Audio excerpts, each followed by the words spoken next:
Hello বন্ধুরা, welcome back to my channel. তো আশা করি আপনার সবাই খুব ভালো আছেন, আমিও ভালো আছি। দেখে বুঝতেই পেরেছেন যে আজকে কি বানাচ্ছি।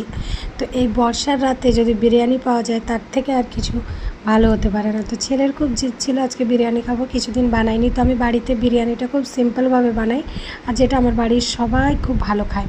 তো এখানে আলু আর ডিমটা ভেজে নেবো। চিকেনটা আমি দুপুরে বানিয়ে রেখেছিলাম, আর এবারে বেরেস্তার জন্য পেঁয়াজটাকে আমি খুব ভালো করে ভেজে নেবো। চালটা আমি নুন আর হলুদ মাখিয়ে সেদ্ধ করে রেখেছি। এইভাবে যদি বিরিয়ানি বানানো যায় এত তাড়াতাড়ি হয়ে যায় আর এত টেস্টি হয়, কিছু বলার না।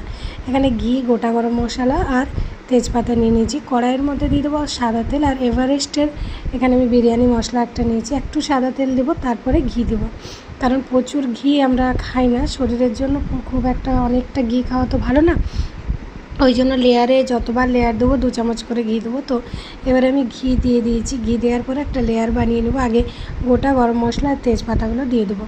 তো এই বর্ষার রাতে আমি বিরিয়ানি বানিয়েছিলাম, সবাই খেয়ে অনেক খুশি হয়েছিল। আমার ছেলের তো মানে ফেভারিট ফুড হলো বিরিয়ানি। ওর বার্থডেতে ওর একটাই কথা থাকে যে আমার জন্য বিরিয়ানি বানিয়ে দাও।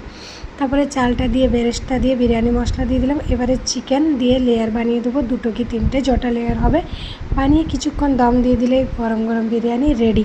না আমি কেওড়ার জল ইউজ করি, না আমি গোলাপ জল ইউজ করি, কারণ এগুলো আমার বাড়িতে পছন্দ করে না। আমার ছেলে তো একদমই পছন্দ করে না। এই সেন্টগুলো ভীষণ তীব্র হয় বলে আমার ছেলে এই স্মেলটা পছন্দ করে না। তাই যেটা পছন্দ করে ওইভাবে আমি সিম্পলভাবে বানাই।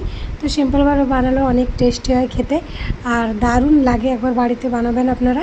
তো এইভাবে আমি দম দিয়ে আটা লাগিয়ে দিই না, কারণ খুব তাড়াতাড়ি হয়ে যায়। তো বিরিয়ানির সাথে রায়তাটা আবার আমরা খুব ভালো খাই। তো এখানে আমি একটুখানি রায়তা বানিয়ে নেবো। তো রেডি, ছেলেকে দিয়ে দিয়েছি। ছেলেরটা প্লেন, একটু বিট নুন দিয়ে দিয়েছি খালি দইটাতে, আর আমাদের জন্য সব কিছু দিয়ে। তো আজকের রাতের বিরিয়ানিটা